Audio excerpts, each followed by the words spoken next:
Se você está em dúvida de qual caminha comprar para seu pet, no vídeo de hoje eu trouxe as melhores do mercado e de todos os tamanhos, começando pelo porte pequeno e terminando com os portes médios e grandes. Lembrando que aqui você encontra as melhores ofertas para seu pet fixadas nos comentários e na descrição. É importante adicionar as promoções ao carrinho para não acabar perdendo, mesmo que não compre neste momento. Começando então pelas caminhas para porte pequenos. Em primeiro lugar temos a caminha Igloo. Ela é 3 em 1, podendo ser toca, cama ou sofá. Feita em suede macio e lavável na máquina, tem base impermeável. Ideal para gatos e cães pequenos como Shih Tzu, Poodle e Schnauzer. Conforto e praticidade garantidos. Oferta disponível na descrição do vídeo.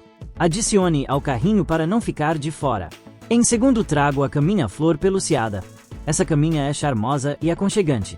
Feita com tecido antialérgico e enchimento de fibra siliconada, é super macia. Seu formato ajustável pode virar uma almofada de 80 centímetros. Fácil de lavar e ideal para pets pequenos e médios. Confira a promoção na descrição do vídeo e garanta já a sua. Em terceiro lugar temos a caminha acolchoada para regiões quentes. Esse modelo oferece conforto sem reter calor. Feita em poliéster resistente, é leve, portátil e fácil de lavar. Com 42x30x 10 cm, é ideal para cães e gatos pequenos.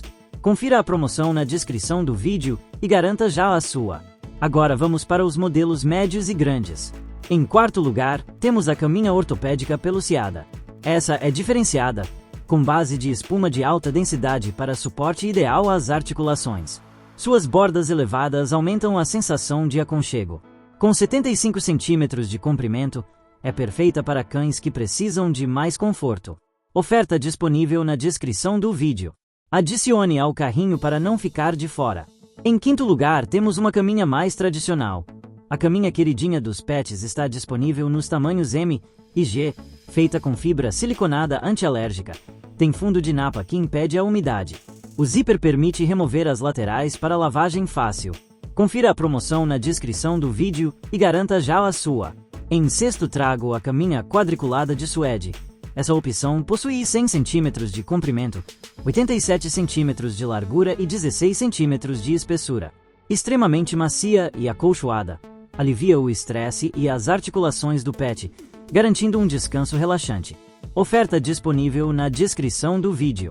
Adicione ao carrinho para não ficar de fora. Por fim, em sétimo lugar trago um tipo essencial, a cama suspensa. Ela é ideal para quem gosta de manter a casa sempre limpa. Permite lavar o chão sem precisar movê-la. Para mais conforto, adicione um colchão por cima e garanta bem-estar total para o seu pet. Se você gostou dessas caminhas, eu liberei a promoção de todas na descrição do vídeo e fixada nos comentários. Espero muito que tenha te auxiliado nessa decisão. Se você gostou desse vídeo, se inscreva no canal. Aqui você encontra de tudo para seu pet. Tenho certeza que vai gostar. Um grande abraço, Pet em Dia!